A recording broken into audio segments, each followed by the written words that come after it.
دروازہ بند کر دیجیے.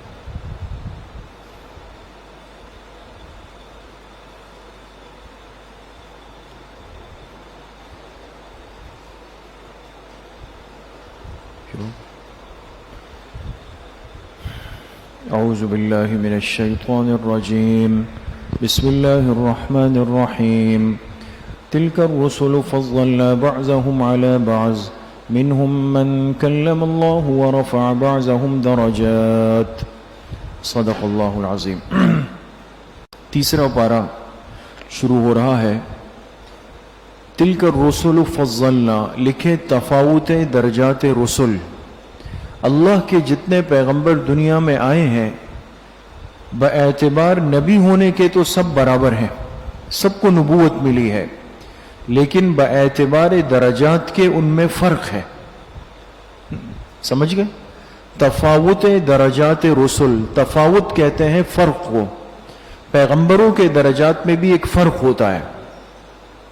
تو فرماتے ہیں تلک الرسل فضلنا بعضهم علی بعض، یہ وہ پیغمبر ہے کہ جس میں سے بعض کو ہم نے بعض پر فضیلت دی. کس طرح؟ منہم من کلم اللہ، لکھیں فضائل کے نمونے. اب چند مثالیں اور نام اللہ بطور نمونے کے بیان فرمائیں گے، بطور نمونے کے فضائل کے نمونے. منہم من کلم اللہ، لکھیں نمونہ نمبر 1، پیغمبروں میں سے بعض تو وہ ہیں کہ جن سے اللہ نے ہم کلامی کی، بات چیت کی. یہ کون سے پیغمبر تھے؟ حضرت موسیٰ. کلم اللہ کے نیچے لکھے کموسیٰ علیہ السلام. سمجھ گئے؟ کموسیٰ علیہ السلام جن سے اللہ نے ہم کلامی کی.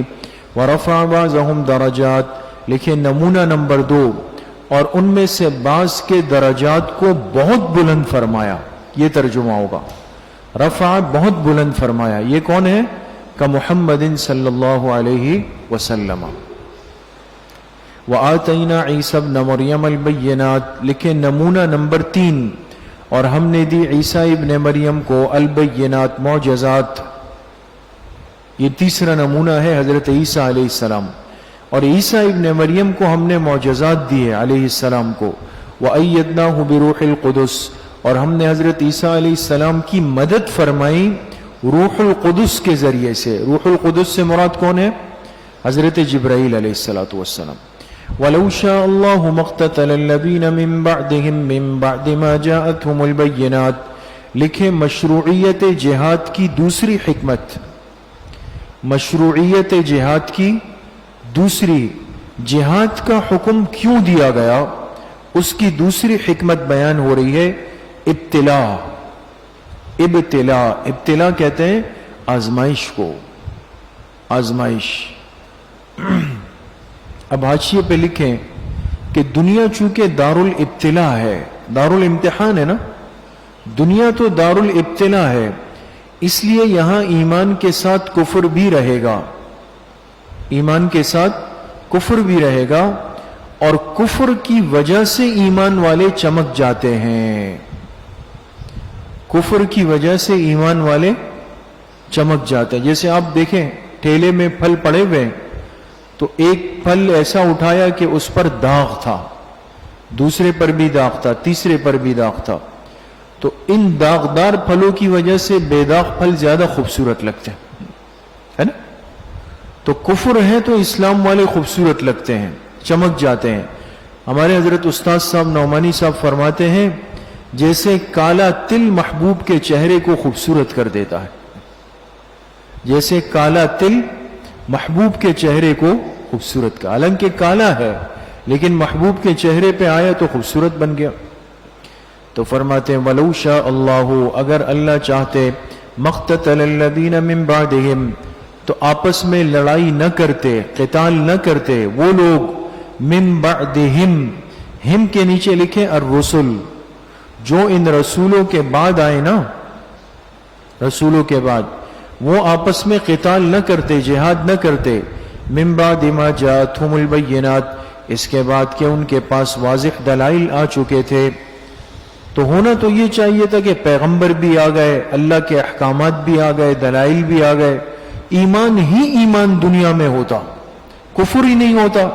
جب کفر نہ ہوتا جہاد بھی نہیں ہوتا، ہے نا؟ لیکن وَلَكِنِ اخْتَلَفُوا، لیکن انسانوں نے آپس میں اختلاف کیا، فَمِنْهُمْ مَنْ آمَنَ وَمِنْهُمْ مَنْ كَفَرَ، پس بعض ان میں سے ایمان لے آئے اور بعض نے کفر کیا۔ یہ اللہ کی ایک حکمت ہے کہ پتہ تو چلے کہ کون ماننے والا ہے کون انکار کرنے والا ہے۔ وَلَوْ شَاءَ اللَّهُ مَا اقْتَتَلُوا، لکھے تاکید وہی بات جو اوپر بیان ہوئی نا کہ اگر اللہ چاہتے تو کفر ہوتا ہی نہیں، کفر نہیں ہوتا تو جہاد بھی نہیں ہوتا، اسی بات کی تاکید۔ وَلَوْ شَاءَ اللَّهُ مَا اقْتَتَلُوا، اگر اللہ چاہتے تو مقتتلوا، ایمان اور کفر والے آپس میں لڑائی لڑتے ہی نہیں۔ سمجھ میں آ گئے؟ سمجھ گئے؟ یہاں پر وَلَوْ شَاءَ اللَّهُ کے بعد دوستوں مفعول محذوف نکالنا پڑے گا۔ وَلَوْ شَاءَ اللَّهُ کے بعد کیا محذوف نکالیں گے؟ مفعول، اور وہ کیا ہوگا؟ ہدایت الناس جمیعا، ہدایت الناس۔ اب ترجمہ کیا ہوگا؟ وَلَوْ شَاءَ اللَّهُ، اگر اللہ چاہتے پوری انسانیت کو ہدایت دینا کہ پوری دنیا ہدایت پر ہو تو مقتتلوا، یہ لوگ آپس میں لڑتے ہی نہیں، لیکن اللہ کی حکمت ہے۔ وَلَكِنَّ اللَّهَ يَفْعَلُ مَا يُرِيدُ، لیکن اللہ جو چاہتے ہیں، جو ارادہ فرماتے ہیں، اللہ پاک وہی کر لیتے ہیں۔ یا ایھا الذین آمنوا انفقوا مما رزقناکم، لکھیں ذکر انفاق پانچویں بار، اے ایمان والو خرچ کرو مما رزقناکم، ہمارے دیے ہوئے رزق میں سے۔ دیکھیں اللہ پاک نے یہ بھی واضح فرما دیا کہ جو کچھ تمہارے پاس ہے ہمارا دیا ہوا ہے، ہم جو تم سے مانگ رہے ہیں اپنی دی ہوئی چیز میں سے مانگ رہے ہیں، تمہیں کیوں برا لگتا ہے؟ ہمارے دیے ہوئے رزق میں سے خرچ کرو، من قبل، اس سے پہلے کہ ان یأتی یوم، وہ دن آ جائے، لا بیع فیہ، جس دن نہ تو کوئی خرید و فروخت ہوگی، یعنی قیامت کے دن، ولا خلۃ، اور نہ کوئی دوستی ہوگی۔ لکھیں نفی عام، لا خلۃ کے نیچے کیا لکھیں؟ نفی عام۔ کیا مطلب؟ عام دوستی اس دن نفع نہیں دے گی، عام دوستی۔ باقی جو خاص دوستی ہے نیک لوگوں کے ساتھ، اہل اللہ کے ساتھ، صحابہ کے ساتھ، پیغمبروں کے ساتھ، صالحین کے ساتھ، اس کا تو فائدہ ہے۔ تو نفی عام دوستی فائدہ نہیں دے گی۔ ولا شفاعہ، اور نہ کسی کی سفارش۔ لکھیں نفی اختیاری۔ نفی کیا مطلب؟ اگر کوئی یہ سوچتا ہے کہ قیامت کے دن کسی کے پاس سفارش کا ذاتی اختیار ہوگا اور وہ آ کے مجھے ہاتھ سے پکڑ کے زبردستی جنت لے جائے گا، اللہ پاک فرماتے ایسا نہیں ہے۔ شفاعت ملے گی، شفاعت کا حق ضرور ملے گا، لیکن وہ ذاتی نہیں ہوگا، وہ اللہ کی طرف سے عطائی ہوگا، اللہ دیں گے ان کو۔ سمجھ میں آ گئی بات دوستو؟ کچھ سمجھ میں آئی؟ والکافرون هم الظالمون، اور کفر کرنے والے ہی حقیقی ظالم ہے۔ ظالمون، کافر ہی کیا ہے؟ حقیقی ظالم ہے۔ ظلم کی تعریف آپ لوگوں نے کیا پڑھی ہے دوستوں؟ وضع الشیء فی غیر محلہ، وضع الشیء فی غیر محلہ، کسی چیز کو اس کے اصل جگہ کے علاوہ میں رکھ لینا۔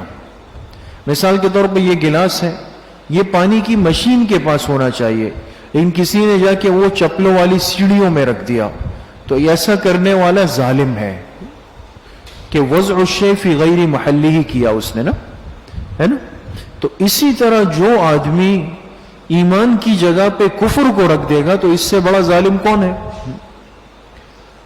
اللہ لا الہ الا هو الحی القیوم۔ لکھیں ذکر دعوی توحید تیسری بار، ذکر دعوی توحید تیسری بار، اور حاشیے پر لکھیں دلیل عقلی مشتمل بر ہفت صفات۔ ہفت کتنے کو کہتے ہیں؟ 7۔ دلیل عقلی مشتمل بر ہفت صفات، 7 صفات پر مشتمل دلیل عقلی آ رہی ہے دوستو۔ اس کو آیت الکرسی کہتے ہیں نا۔ اللہ لا الہ الا هو الحی القیوم، اللہ وہ ذات ہے جس کے علاوہ کوئی معبود نہیں۔ الحی، لکھیں نمبر 1،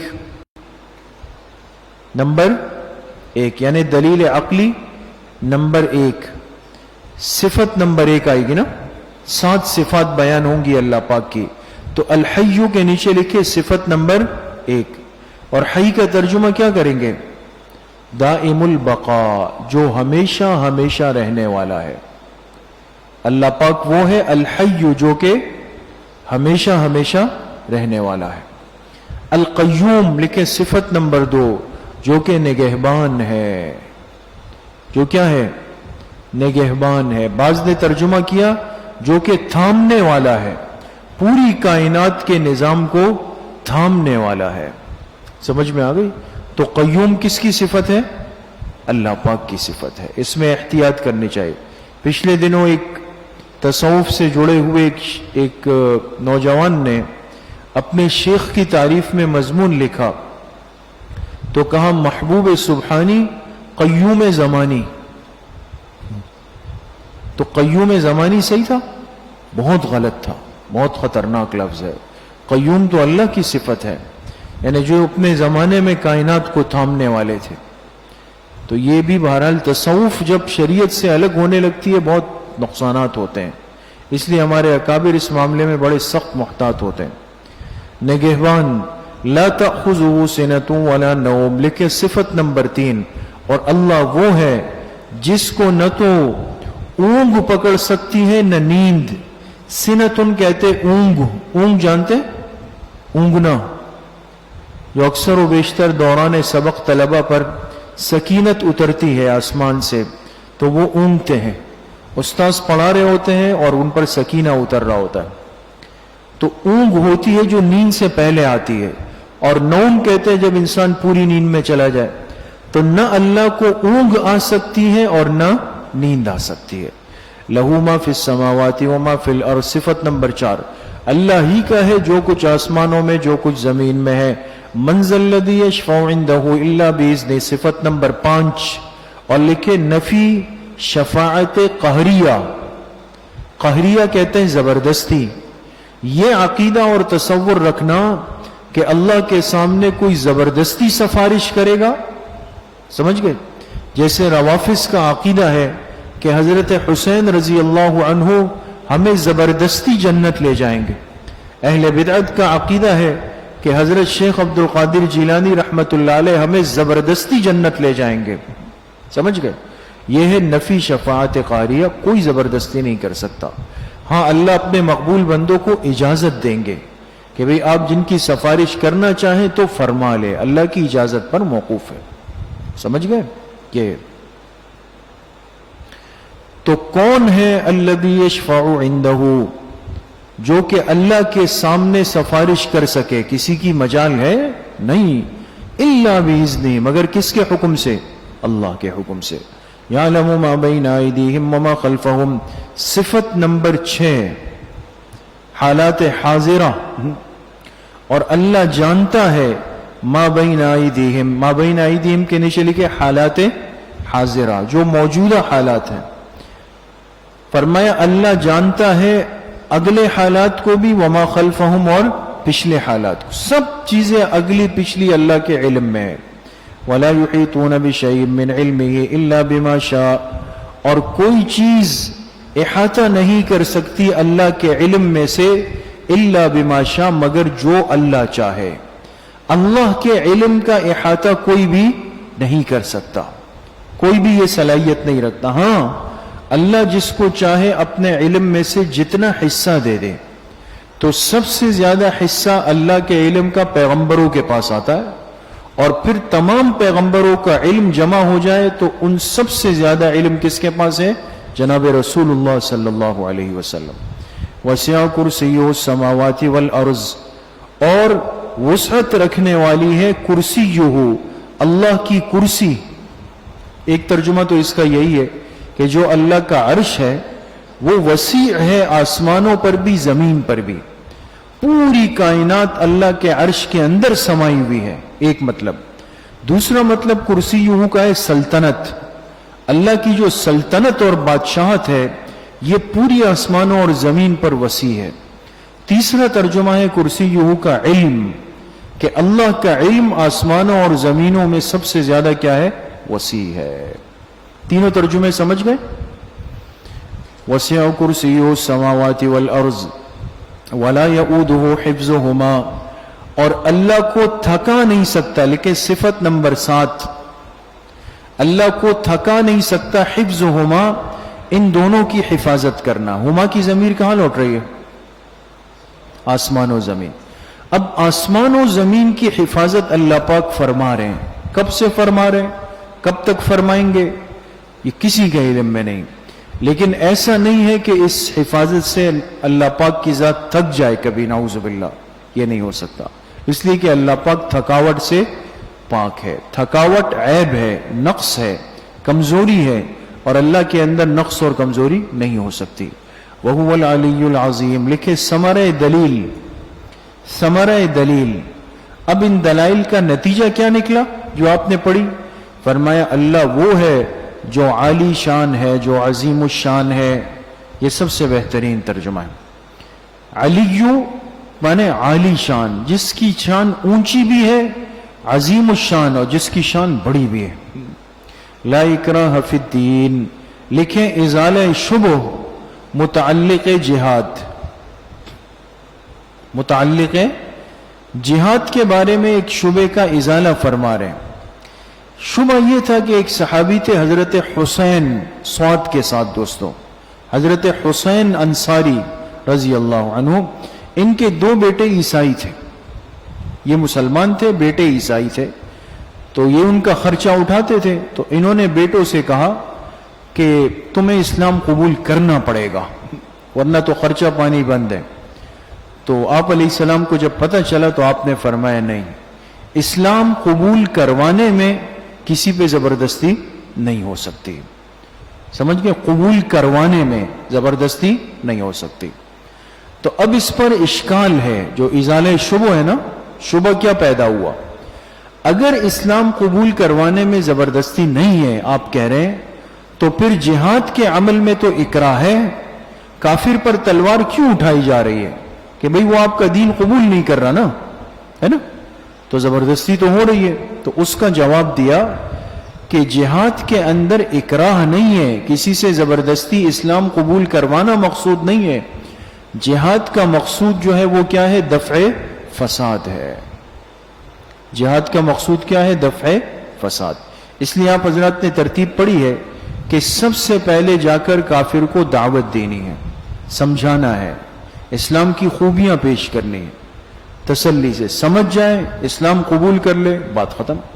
اور وہ کہے نہیں جی پھر بھی نہیں مانتا ہوں، تو پھر بھی تلوار نہیں اٹھائیں گے، بلکہ پھر اس کو پابند کریں گے کس کا؟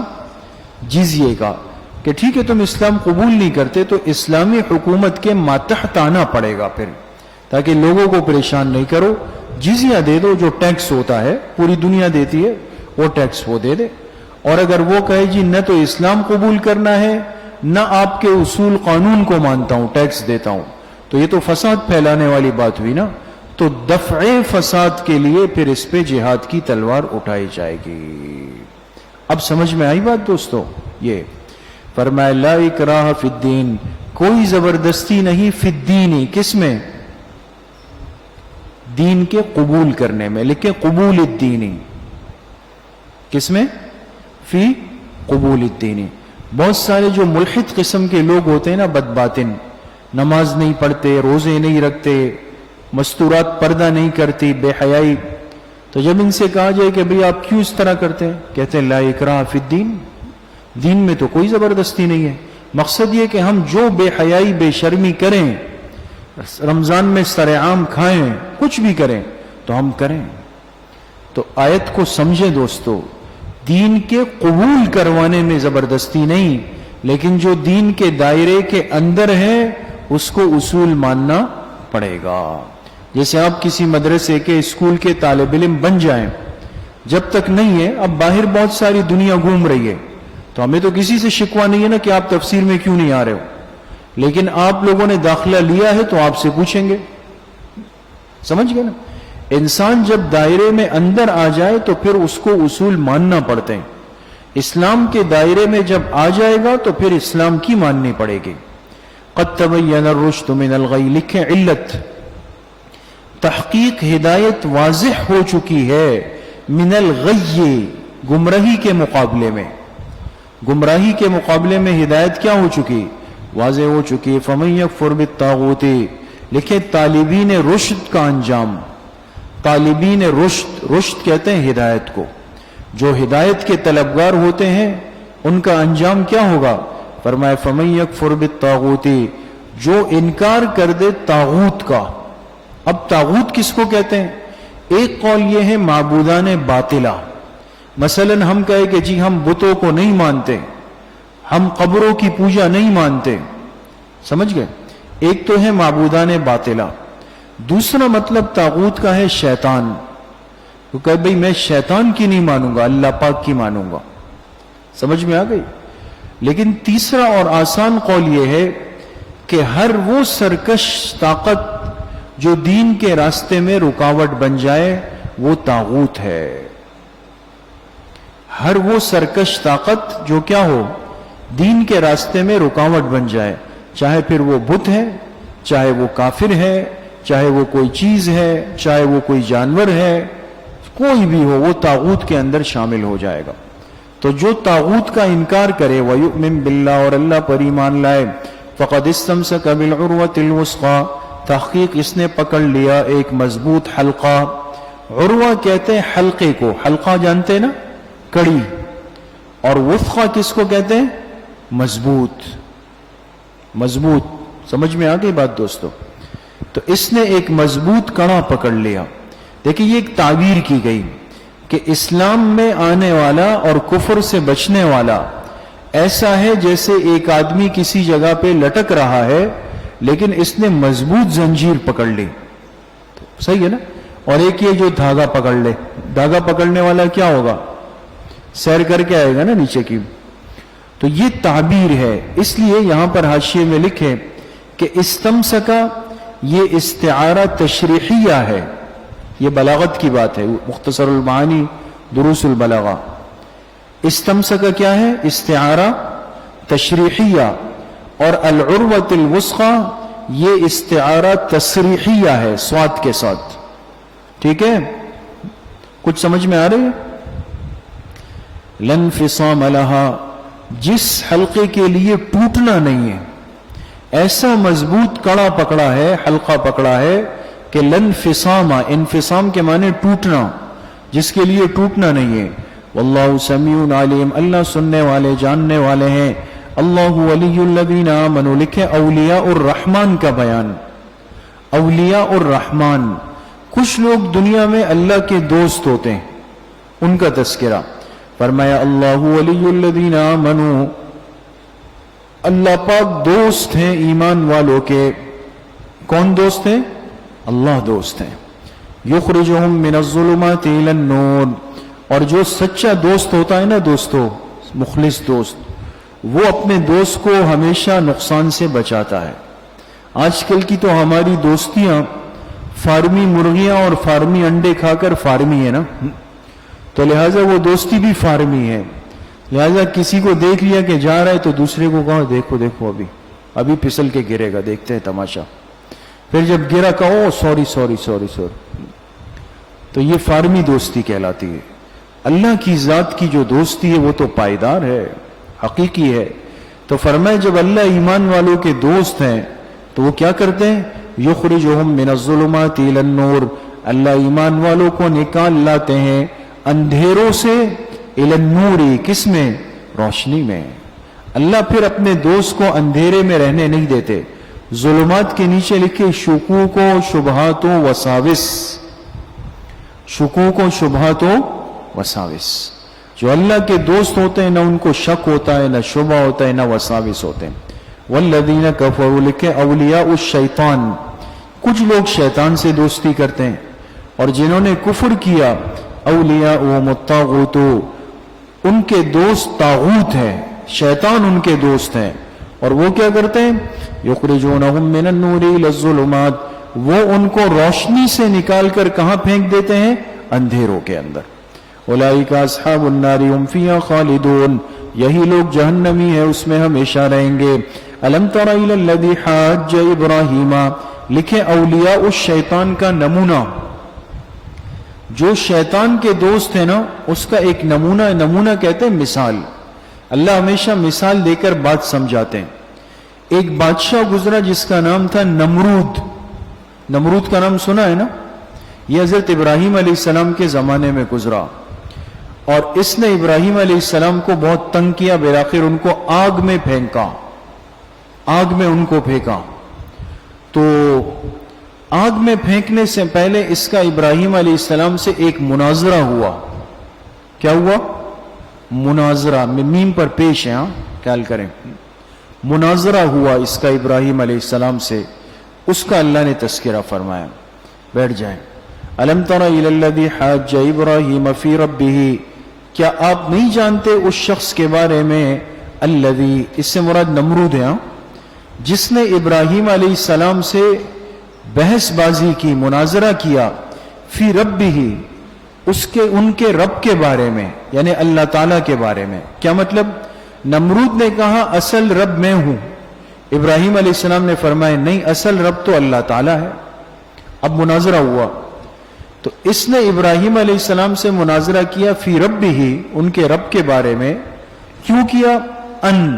ان کے نیچے لکھے ای لئن، اس پر لام تعلیلیہ داخل ہوگی، بوجہ اس کے کہ اللہ نے اس کو بادشاہت دی تھی. بعض لوگ جو ہوتے ہیں نا وہ کم ظرف ہوتے ہیں دوست. وہ کیا ہوتے ہیں؟ کم ظرف.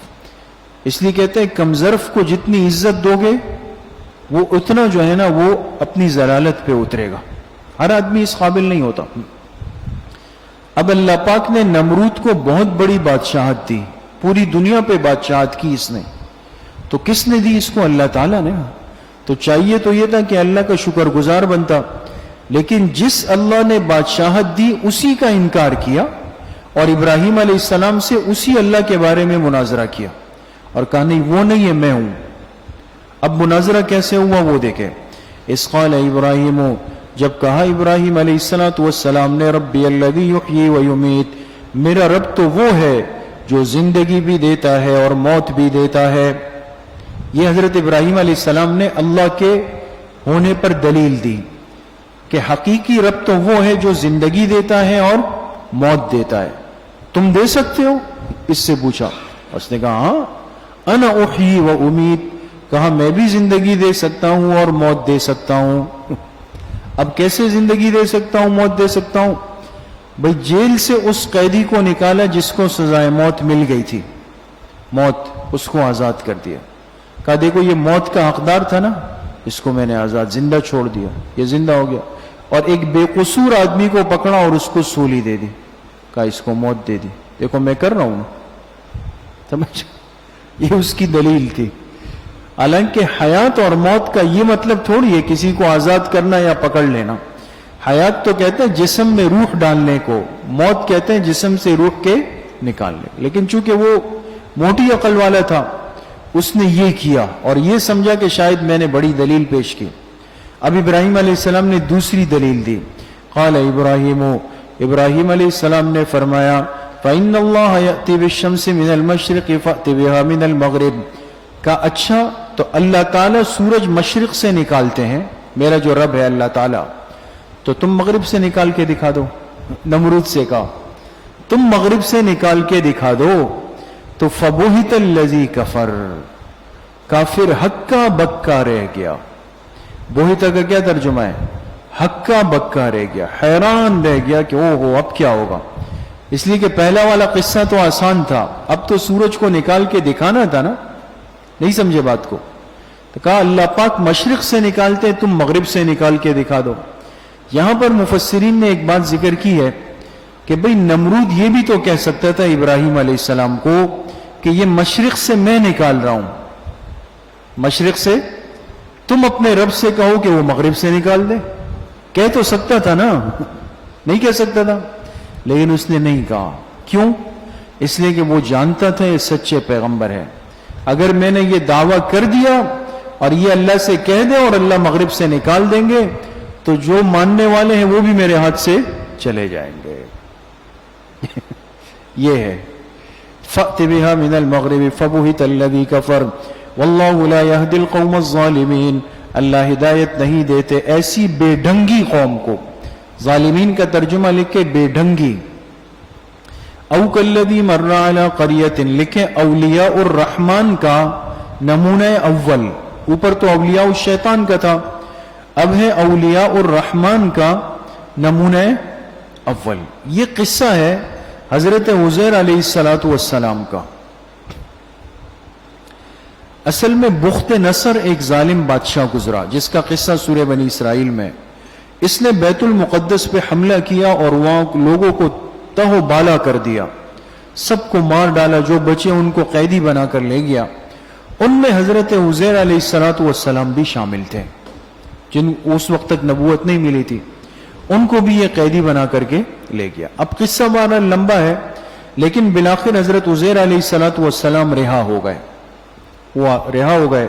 اور یہ واپس ہوئے, اور واپسی کا سفر کرتے جب بیت المقدس آئے تو دیکھا کہ جو شہر آباد تھا وہ بخت نصر نے تباہ کر دیا تھا, بالکل ویران کر دیا تھا, سب لوگ مرے ہوئے پڑے تھے. تو اس حضرت عزیر علیہ السلام نے جب یہ کیفیت دیکھی تو انہوں نے اللہ پاک سے پوچھا کہ اے اللہ, یہ اتنی بری طرح تباہ ہوا ہے تو اس کو آپ دوبارہ کس کیفیت سے آباد کریں گے, کس کیفیت سے آباد کریں گے؟ اس کی اتنی ویرانی جب دیکھی تو کہا یہ کیسے آباد ہوگا پھر دوبارہ؟ تو اللہ پاک نے کیا کیا, ان پر موت طاری کر دی. کن پر؟ عزیر علیہ السلام پر موت طاری کر دی. 100 سال تک ان پر موت رہی. 100 سال کے بعد اللہ نے ان کو موت سے اٹھایا. فرمایا اس طرح کروں گا جیسے آپ کو 100 سال موت دی نا اور آپ زندہ ہو گئے, تو اس شہر کو آباد کرنا میرے لیے کیا مشکل ہے. سمجھ گئے؟ لیکن یاد رکھیں کہ پیغمبر کا استفہام برائے اشکال نہیں ہوتا بلکہ برائے فہم ہوتا ہے, کیفیت کو سمجھنے کے لیے ہوتا ہے, اعتراض کے لیے نہیں ہوتا. یہ بات سمجھ گئے دوستو؟ سمجھ میں آ گئی؟ یہ ہے نمونہ اول ہے دوستو. دیکھیں, او کالذی مر علی قریۃ, او کالذی پر لکھیں اس کا عطف الذی حاج ابراہیم پر ہے دوستو. تو اس پر بھی کیا داخل کریں گے؟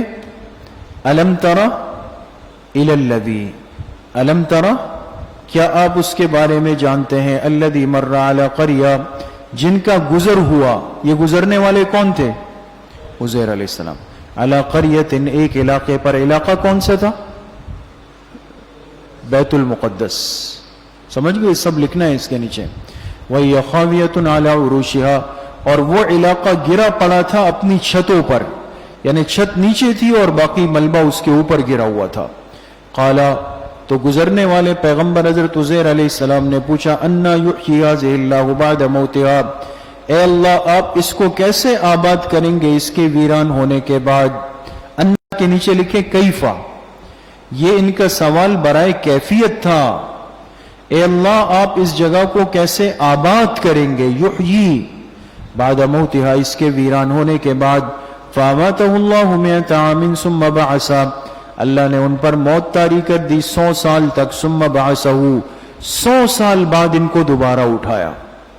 تو جب ان پر موت آ رہی تھی نا دوستو, تو ان کے پاس کھانے کا اپنا برتن بھی تھا اور یہ ایک گدھے پر سوار بھی تھے. تو 100 سال ایک کھانے کی چیز پہ گزرے تو اس کا کیا حال ہوگا. اور جو گدھا تھا وہ بھی ظاہر سی بات ہے مر کے سڑ گیا, ہڈیاں سب ختم ہو گئی, وہ سب کچھ تھا. تو جب ان کو جگایا اللہ نے, اٹھایا, پوچھا کم لبستہ, آپ نے کتنا وقت گزارا, آپ کو کیا لگتا ہے؟ قال, انہوں نے کہا لبست یوما او بعض یوم, ایک دن یا دن کا کچھ حصہ شاید میں آرام کیا ہو.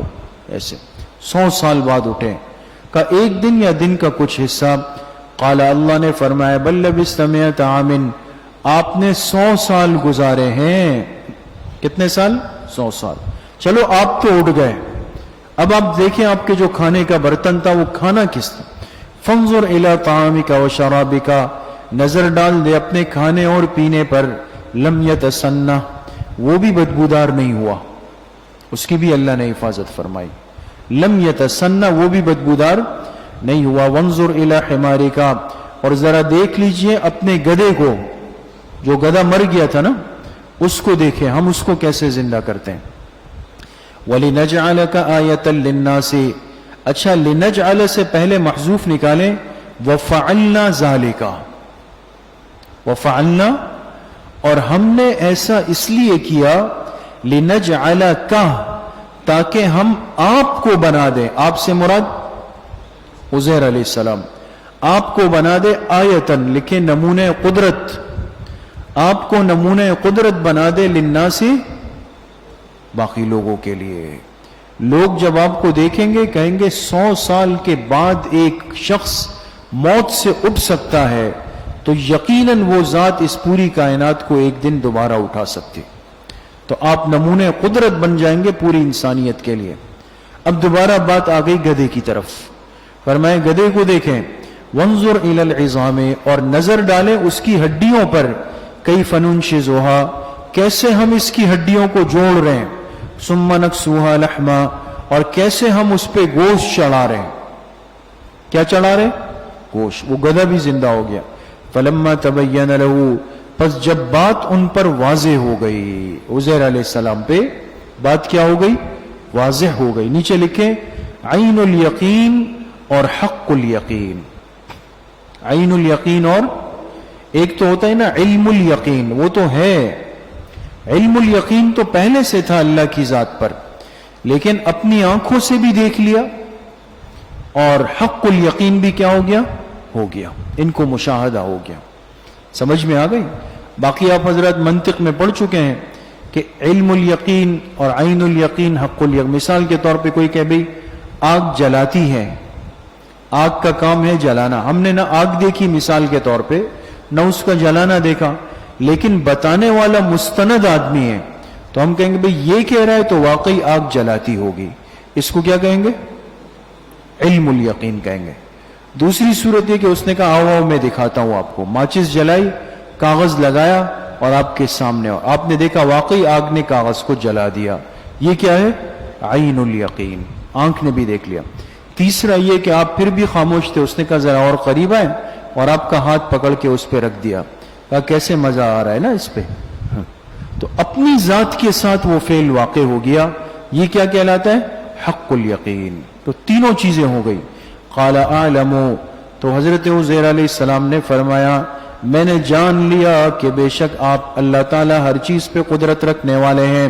وَإِذْ قَالَ إِبْرَاهِيمُ، لکھے اولیاء الرحمن کا نمونہ نمبر 2، ایک نمونہ تو عزیر علیہ السلام کا آیا، اب ابراہیم علیہ السلام کا آئے گا۔ وَإِذْ قَالَ إِبْرَاهِيمُ، اور یاد کرو جب ابراہیم علیہ السلام نے فرمایا رب ارنی، اے میرے رب مجھے دکھا دیجئے، کیف تحیی الموتى، کہ آپ کس کیفیت کے ساتھ مردوں کو زندہ کرتے ہیں، کس کیفیت کے ساتھ۔ اب یہ ایمان تو تھا، پیغمبر کا ایمان کس درجے کا ہوتا ہے، لیکن وہ اس کیفیت کو دیکھنا چاہتے تھے کہ کیسے مردہ زندہ کرتے ہیں آپ۔ قال ولم تؤمن، اللہ نے فرمایا کیوں، کیا آپ کو یقین نہیں ہے؟ قال فرمایا بلا، کیوں نہیں، یقین بھی ہے ایمان بھی ہے، ولکن لیطمئن قلبی، لیکن اپنے دل کے اطمینان کے لیے، اپنے دل کے، کل کو اگر کوئی مجھ سے پوچھے کہ تم نے دیکھا ہے، میں کہوں گا ہاں دیکھا بھی ہے۔ سمجھ میں آ گئی؟ اپنے دل کے اطمینان کے لیے۔ قال، تو اللہ نے فرمایا فخذ اربعۃ من الطیر، 4 پرندے لے لو۔ کتنے پرندے؟ 4۔ اب ایک مور تھا، مور جانتے ہیں، ایک مرغ تھا، ایک کوا تھا، اور چوتھے کے بارے میں 2 قول ہے، یا تو کبوتر تھا یا گدھ، کبوتر یا یعنی مور، مرغ، کوا، کبوتر یا گدھ، یہ پرندے لے لی، اور پھر فرمایا فَصُرْهُنَّ إِلَيْكَ، اور ان کو اپنے آپ سے کیا کر دیں؟ مانوس کر دیں۔ مانوس کرنا جانتے ہیں؟ ہاں، اس کو مانوس کر دیں، کھلائیں پلائیں، قریب رکھیں، یہ پرندے آپ سے مانوس ہو جائیں۔ فَصُرْهُنَّ إِلَيْكَ، اپنے آپ سے مانوس کر دیں۔ ثُمَّ جَعَلْ عَلَى كُلِّ جَبَلٍ مِّنْهُنَّ جُزْءًا، پھر آپ رکھ دیں ہر پہاڑ کے اوپر اس کا ایک ایک ٹکڑا، یعنی ان پرندوں کو پھر کاٹ دیں، اس کے ٹکڑے بنائیں اور ٹکڑے جا کر الگ الگ پہاڑوں کے اوپر رکھ دیں. ثم ادعوہن، اور پھر آواز دو. اس لیے کہ جو مانوس پرندے ہوتے ہیں نا، آپ نے دیکھا ہوگا کبوتر پالنے والے مخصوص آوازیں نکالتے ہیں، وہ اڑ کے آ جاتے ہیں نیچے. کہا تم آواز دو، یاتینک سعیا، دیکھو یہ تمہارے ذبح کیے ہوئے پرندوں کا جسم کیسے جڑتا ہے اور یہ پھر تمہارے پاس دوڑ کر کیسے آتے ہیں. سمجھ میں آ گیا؟ اس طرح مردوں کو زندہ کرتا ہوں. وَاعْلَمْ أَنَّ اللَّهَ عَزِيزٌ حَكِيمٌ، جان لو اللہ کی ذات غالب ہے، حکمت والی ہے. اب یہاں پر یہ جو پرندے ہیں ان کی تخصیص کیوں فرمائی؟ تو مفسرین فرماتے ہیں کہ مور جو ہے نا، مور، اس میں تکبر ہوتا ہے. مور میں تکبر ہے، خوبصورت ہے نا. اور مرغ میں شہوت پرستی بہت زیادہ ہے، شہوت پرستی. کوے میں حرص پرستی بہت زیادہ ہے، حریص ہے. اور گدھ میں حرام خوری ہے، مردار کھاتا ہے. اور کبوتر میں خواہشات کی پیروی ہے. اب تو دیکھیں اہل اللہ فرماتے ہیں کہ یہ پرندے خاص کیے کہ بھئی ان پر چھری چلاؤ. مقصد یہ کہ انسان کو تعلیم دی کہ یہ روحانی امراض ہے، اس پر چھری چلانی پڑے گی. سمجھ میں آ گئی؟ مثل الذین ينفقون اموالهم فی سبیل اللہ، لکھے ذکر انفاق چھٹی بار بالتفصیل. اب تفصیل کے ساتھ انفاق کس کو کہتے ہیں؟ اللہ کے راستے میں خرچ کرنا، اس کا چھٹی بار ذکر آ رہا ہے. فرمایا مثال ان لوگوں کی جو اپنا مال خرچ کرتے ہیں اللہ کے راستے میں، کمثل حبۃ، اس دانے کی طرح ہے، دانا، انبتت 7 سنابل، جو 7 خوشے اگا دے. دیکھیں آپ نے ایک بیج زمین میں ڈالا نا، ایک دانہ، اور جب وہ اگا تو اس کی جو ٹہنی ہوتی ہے اس سے 7 بالیاں نکلتی ہے، خوشے. تو 7 خوشے نکالے، فی کل سنبلۃ 100 حبہ، اور ہر خوشے میں 100 دانے، ہر خوشے میں. تو 7 کو 100 سے ضرب دے، کیا بنے گا؟ 700. تو گویا ایک بیج انسان ڈالتا ہے، 700 دانے نکلتے ہیں. 1 روپیہ اللہ کے راستے میں خرچ کرے گا، 700 گنا اجر ملے گا. مثال دی. واللہ یضاعف لمن یشاء، اور فرمائی تو ایک مثال ہے، باقی اللہ پاک جتنا چاہے اس کو بڑھائے. یضاعف، جتنا چاہے بڑھا دے. واللہ واسع علیم، اللہ وسعت والے، جاننے والے ہیں. الذین ينفقون اموالهم فی سبیل اللہ، لکھے ترغیب اخلاص، خرچ بھی کرنا ہے اخلاص کے ساتھ. جو لوگ اپنا مال خرچ کرتے ہیں اللہ کے راستے میں، ثم لا يتبعون ما انفقوا، اور پھر اپنے خرچ کیے ہوئے کے پیچھے نہ احسان جتلاتے ہیں، ولا اذى، اور نہ تکلیف دیتے ہیں. منن کے معنی کیا ہے دوستو؟ منن احسان جتلانا، اور اذن کے معنی کیا ہے؟ تکلیف دینا. تو خرچ کرنے کے بعد لا یتبعون، اس کے پیچھے نہ تو احسان جتلاتے ہیں اور نہ، مثال کے طور پہ کسی کو 200 روپے تو دے دیے اور پھر اس سے کہیں بات ہوئی تو کہا کہ اس دن تو 200 روپے مجھ سے لے رہے تھے، آج بڑی بڑی باتیں کر رہے ہو. یہ احسان جتلانا ہے دوستو. اور اذیت سے مراد کیا ہے؟ کہ مثال کے طور پہ اس کی کچھ خدمت کر لی اور اگلے دن اس کو کہا یار وہ آٹے کی بوری وہاں پڑی ہے، وہ لے آؤ، ذرا وہ اٹھا کے لے آؤ. اب 200 روپے میں اس سے کیا کر رہا ہے؟ اپنے ذاتی کام بھی کروا رہا ہے. یہ منع ہے دوستو. تو جو ایسا نہیں کریں گے، لہم اجرہم عند ربہم، ان کے لیے ان کا اجر ہے ان کے رب کے ہاں. ولا خوف علیہم ولا هم یحزنون، نہ ان پر کوئی خوف ہوگا نہ یہ غمگین ہوں گے. سمجھ میں آ گئی؟ قول معروف ومغفرۃ خیر من صدقۃ یتبعها اذى. اب غور کریں، فرمایا اچھے طریقے سے بات کر لینا، قول معروف، اچھے طریقے سے بات کر لینا. اس کے نیچے لکھیں ناداری کے وقت. کس کے وقت؟ ناداری کے وقت. ومغفرۃ، اور درگزر کرنا. اب دیکھیں دوستوں، کبھی کبھی کیا ہوگا، کوئی آدمی آپ سے مانگنے آئے گا اور آپ کے پاس جیب میں کچھ بھی نہیں. اس وقت دل تو چاہ رہا ہے لیکن جیب خالی ہے. تو آپ نے کہا کہ اللہ پاک خیر فرمائیں، برکت دے، انشاءاللہ آپ اگلے ہفتے ملاقات کریں، پھر سہولت ہوگی دے. یہ قول معروف ہے دوستو. آپ نے دیا کچھ نہیں لیکن بات اچھے انداز سے. اور دوسرا ہے درگزر کرنا. کیا مطلب؟ آپ جا رہے ہیں، وہ پیچھے بار بار ہاتھ، او بھائی کچھ دے دو، بھائی کچھ دے دو، کبھی ہاتھ پکڑ رہا ہے، کبھی دامن، ہوتے ہیں نا بعض، یہ تو بالکل میٹر آؤٹ کر دیتے ہیں کہ بھئی یہ کیا کر رہا ہے، کیا حرکت ہو رہی ہے. ایسے موقعوں پہ کوئی آدمی اس سے پھر بھی درگزر کرے، اس کو جواب میں کوئی برا بلا نہ کہے. سمجھ میں آ گئی؟ تو اچھی بات کہہ دینا یا درگزر کر دینا، فرماتے ہیں یہ زیادہ بہتر ہے اس صدقے سے یتبعها اذى، جس کے پیچھے تکلیف پڑی ہوئی ہو. سمجھ گئے؟ ایک آدمی کسی کو صدقہ دے اور صدقہ دینے کے بعد پھر اس کو ستائے بھی، باتیں بھی سنائے، تانے بھی دے، احسان بھی جتلائے، اس سے بہت بہتر آدمی وہ ہے جو کسی کو کچھ بھی نہیں دے لیکن اچھے انداز میں اس سے کیا کر لے، بات کر لے. واللہ غنی حلیم، اللہ کی ذات بے نیاز بردبار ہے. یا ایھا الذین آمنو، لکھیں بطلان ثواب. بطلان جانتے ہیں؟ بطلان کے کیا معنی؟ بیکار. ثواب کا بطلان، باطل ہو جانا، کب؟ عدم اخلاص کی صورت میں. جب اخلاص نہیں ہوگا تو انفاق باطل ہو جائے گا. دوستو، یا ایھا الذین آمنو، اے ایمان والو، لا تبطلوا صدقاتکم، اپنے صدقات کو باطل نہ کرو، ضائع برباد نہ کرو، بالمن والاذی، احسان جتلا کر، تکلیف دے کر. کالذی، یہ اب مثال دے رہے ہیں اللہ پاک. الذی سے پہلے محذوف نکالیں، کابطال الذی. کیا نکالیں گے؟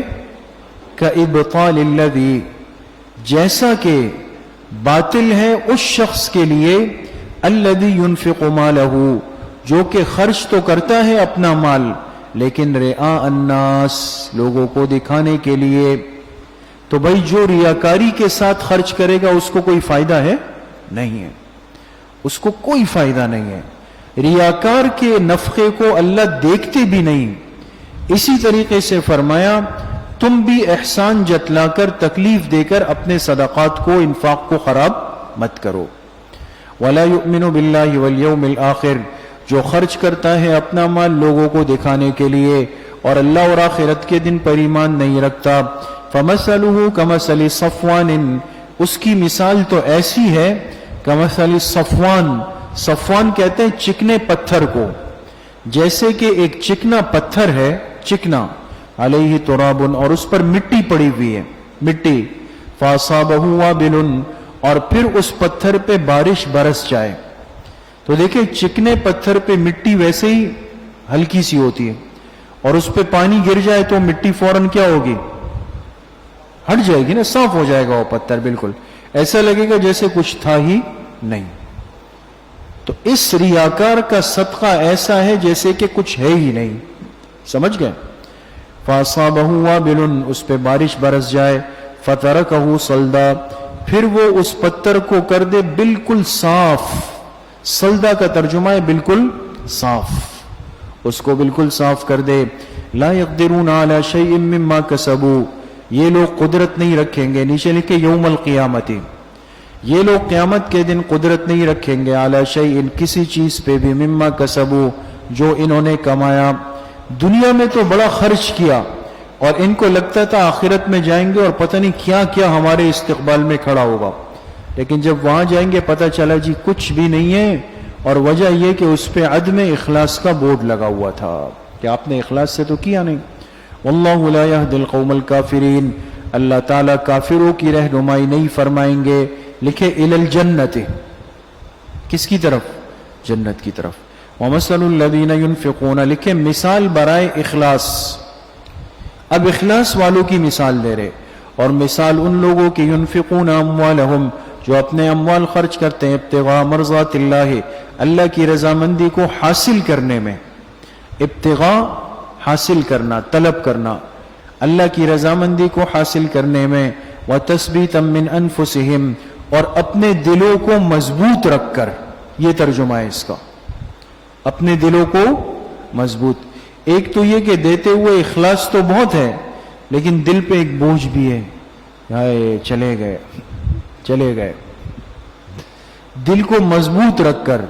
تو فرمائے کمثل جنت، اس کی مثال ایسی ہے جیسے کہ وہ باغ، بربوۃ، جو ایک ٹیلے پر ہو. ایک باغ تو زمین پہ ہوتا ہے نا دوستو، ایک ہوتا ہے اوپر ٹیلے پر، اونچائی پر، اصابہا وابلن، اور اس پہ زوردار بارش برس جائے. تو ظاہر سی بات ہے دوستو، اوپر سے جو پانی آئے گا تو وہ اوپر والے کو پہلے پہنچے گا یا نیچے والے کو؟ اوپر والے کو نا. تو جو باغ ٹیلے پر ہے تو اس پہ بارش پہلے پہنچے گی نا، تو وہ باغ زبردست ہوگا. تو اس پہ زوردار بارش برس جائے، فآتت اکلہا ضعفین، پھر وہ باغ اپنا پھل دے دگنا. باغ اپنا پھل کیسے دے؟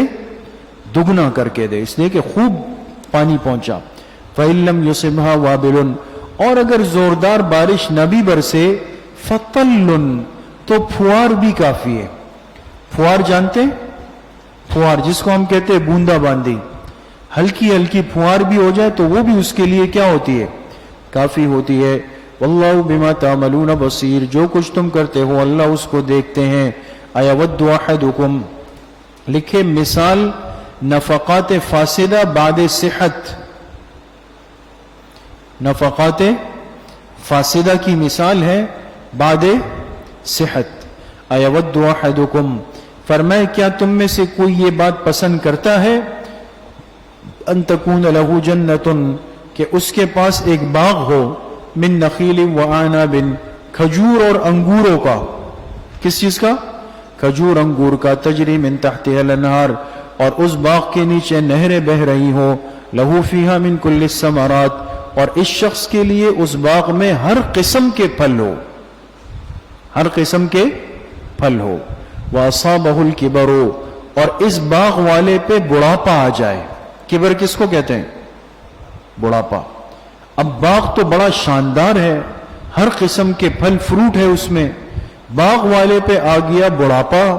اور وَلَهُ ذُرِّيَّةٌ ضُعَفَاء، اور اس کی اولاد ہے چھوٹی، بچے چھوٹے ہیں، معصوم ہیں، اور آدمی پر آ گیا کیا؟ بڑھاپا. فَأَصَابَهَا إِعْصَارٌ فِيهِ نَارٌ، پھر اس کے باغ پر آ گئی آندھی. اعصارن کا ترجمہ ہے آندھی. اب اتنا قیمتی باغ تھا اور اس پر رات کیا آ گئی؟ آندھی آئی. اور آندھی بھی کون سی؟ فیہ نارن، جس میں آگ تھی، جس میں یعنی اس کے ساتھ بجلی بھی چمکی، آگ تھی. فاحترقت، لہذا اس نے سارے کے سارے باغ کو کیا کر دیا؟ جلا دیا. سمجھ گئے؟ تو اب دیکھیں، ایک آدمی اگر بڑھاپے میں ہو، اولاد چھوٹی ہو، تو یہ اور زیادہ فکر مند ہوتا ہے کس کے لیے؟ اپنی اولاد کے لیے. بھئی ان کا کیا بنے؟ بچے بڑے ہو جائیں تو انسان کہتا ہے چلو بھئی اپنے پیروں پہ کھڑے ہیں، یعنی اپنے آپ کو سنبھال لیں گے. لیکن بچے چھوٹے ہیں تو یہ پریشان زیادہ ہے، لہذا ہر چیز ان کے لیے محفوظ کر رہا ہے. اب محفوظ کر رہا ہے اور اچانک اس پہ کوئی چیز آئی اور سب کچھ چلا گیا تو نقصان ہو گیا نا، غم اور زیادہ بڑھ جائے گا نا. تو اللہ پاک نے فرمایا جو آدمی اگر اپنے انفاق کو اخلاص سے ریاکاری میں بدلے گا، یہ ایسا ہے جیسے کہ ایک آدمی کا بڑھاپے میں اولاد چھوٹی ہو اور اس باغ پر کیا آ جائے؟ آندھی آ جائے. کذالک یبین اللہ لکم الآیات لعلکم تتفکرون، اسی طرح اللہ کھول کھول کے بیان کرتے ہیں اپنی آیتوں کو تاکہ تم خوب غور و فکر کر لو. یا ایھا الذین آمنوا انفقوا، لکھے ترغیب انفاق مال طیب. ترغیب انفاق مال طیب کس کو کہتے ہیں؟ پاک. پاک مال خرچ کرنے کی ترغیب دی گئی ہے دوستو. اے ایمان والو، انفقوا، تم خرچ کرو، من طیبات ما کسبتم، عمدہ مال جو تم نے کمایا ہے. طیبات کس کو کہتے ہیں؟ عمدہ، خوب عمدہ مال جو تم نے کمایا. وَمِمَّا أَخْرَجْنَا لَكُم مِّنَ الْأَرْضِ، اور جو ہم نے تمہارے لیے نکالا زمین سے. نیچے لکھے عشر. آپ نے پڑھا ہے نا فقہ میں، ایک آدمی کی زمین سے جو پیداوار نکلتی ہے نا، سبزیاں ہیں، اناج ہے، غلہ ہے، گندم ہے، تو اس پر کیا دینا پڑتا ہے؟ عشر. اس کا 10واں حصہ. مثلا ٹماٹر کی فصل اگائی، 100 کلو ٹماٹر نکلے تو عشر کتنا دے گا؟ 10 کلو. 90 کلو گھر لے جائے، 10 کلو غریبوں میں بانٹ دیں. وَلَا تَيَمَّمُوا الْخَبِيثَ مِنْهُ تُنْفِقُونَ، اور تم ارادہ مت کرو اس میں سے ردی کا. خبیث کا ایک ترجمہ ہے ردی اور ایک ہے گھٹیا. خرچ تو کر رہا ہے لیکن اس میں سے ڈھونڈ رہا ہے جو سڑے ہوئے دانے نا وہ نکال رہا ہے، سڑے ہوئے داغدار. کیا کر رہے ہیں جی؟ یہ اللہ کے نام پہ دینا ہے. فرمایا ارادہ مت کرو ردی کو خرچ کرنے کا، وَلَسْتُمْ بِآخِذِيهِ، جبکہ تم خود اس کو لینے والے نہیں ہو. اللہ نے فرمایا تم بتاؤ اگر کوئی تمہیں سڑے ہوئے ٹماٹر دے تم لوگے؟ نہیں لوگے. اللہ کے راستے میں سڑی ہوئی چیز دے رہے ہو. وَلَسْتُمْ بِآخِذِيهِ، جبکہ تم خود لینے والے نہیں ہو. إِلَّا أَن تُغْمِزُوا فِيهِ، مگر یہ کہ اس میں چشم پوشی کر کے. کیا کر کے؟ چشم پوشی کا مطلب یہ ہے کہ انسان کو اگر کوئی ردی ہلکی چیز انسان دے تو وہ قبول کر بھی لے تو لیکن ناگواری کے ساتھ لیتا ہے. کس کے ساتھ لیتا ہے؟ نہ کہتے ہیں رکھ دیں یہاں پہ، اس میں ناگواری آ جاتی ہے، خود ہاتھ میں نہیں لیتا. وَاعْلَمُوا أَنَّ اللَّهَ غَنِيٌّ حَمِيدٌ، جان لو اللہ کی ذات غنی بے نیاز ہے، حمید بزرگی والا ہے. الشیطان یعیدکم الفقر، لکھے تنبیہ بر مزاحمت شیطان. مزاحمت، اب انسان جب اپنا مال خرچ کرتا ہے نا تو شیطان اتنی آسانی سے دوستوں موقع دیتا نہیں ہے. یہ دل میں طرح طرح کے اوہام، خیالات، وساوس ڈالتا ہے.